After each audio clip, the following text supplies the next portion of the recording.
have our guest, Lee Aan Crouse. She was telling us about the inspiring story about her life, how she started to study and how she worked through, and she's still pushing through her studies. Um, so, and you were talking about how important people are to be there for you, and like you were talking about your child as well, Zia. Yes. Yeah. So, can you tell us a bit about like Zia? Well, Zia is 9 years old. Mm. She is just the most adorable human. Yes. Really, she shows affection very quickly, and she gets attached to people that actually shows her Yes. love Love, and compassion. Lovely. And she's at school. Oh, She that's Yes, cool. she's blossoming. Every day it's just a new if she gets a newer achievement, and she gets home, she would like, mommy, Yes.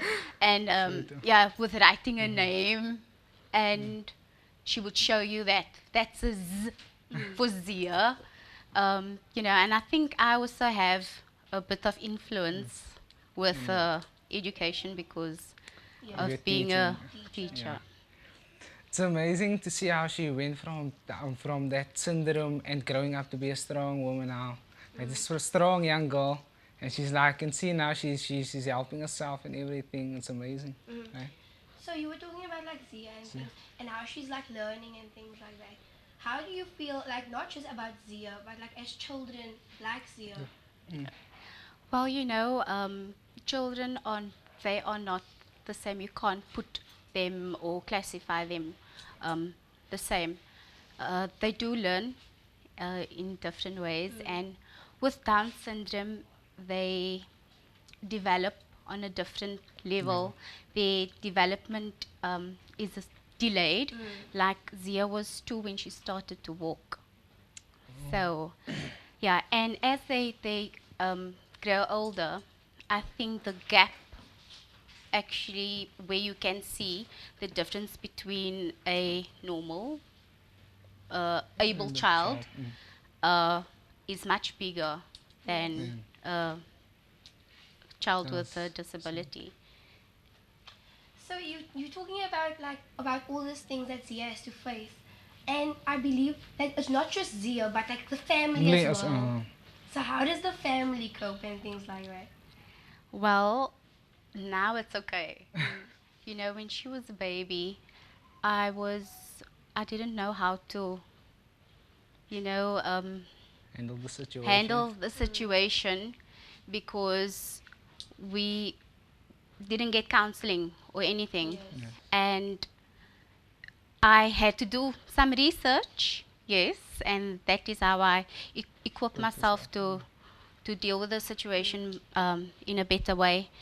You know, family, Mm. we learn to accept it, Yes. Yes. and because of that acceptance, we could move on. Forward.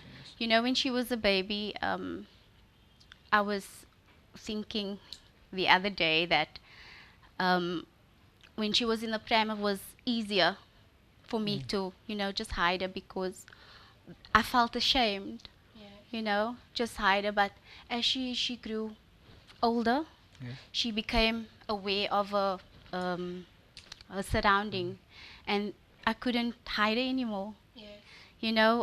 Rearing a child with a disability is sometimes difficult because of the society. Yes.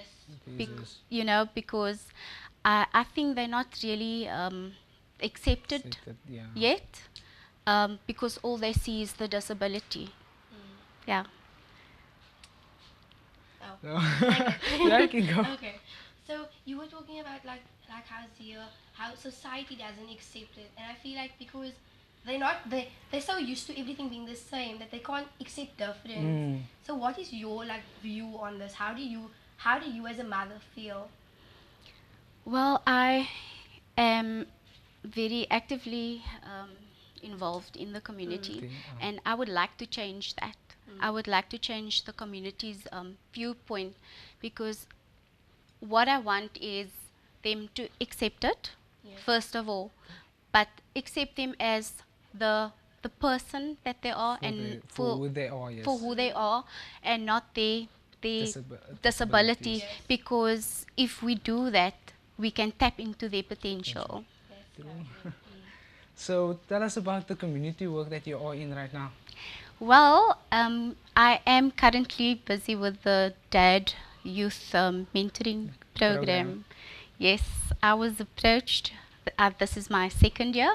I was approached, and this also came at a time where I questioned myself, what is your purpose? Yes. And this was after the passing of my mom. What is your purpose?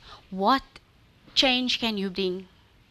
And yeah, it just came to me, and I am actively involved in it, because I feel that our youth should be, how can I say, they are facing so many challenges.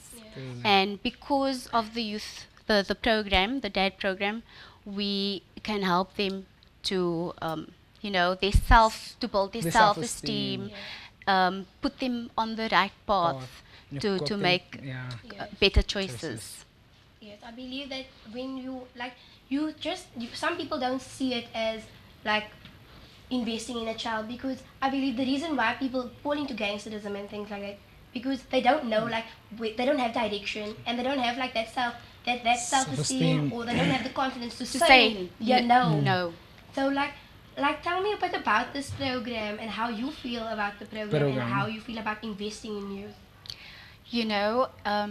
That investing is the key, because in my classroom, I do this every year. The first day of school, I ask them, what would you like to be? Mm. Because our kids, I don't think that they don't have their dreams. Yet, yeah. Okay, so just planting that seed, and just conscientizing them, reminding them every time, this is your goals. Yes, your goals change. Change. Look at me. But just to this is to equip them With the knowledge. with better skills, Skills. how to handle situations. Yeah. Thank you so So much, Lee Aan. So guys, as you heard, I believe that Lee Aan's story is like inspiring Inspiring and already. easy, Like oh. really, I feel like I want more of this. But like we need to take a break Break. now. So stay tuned. We'll be back after the break.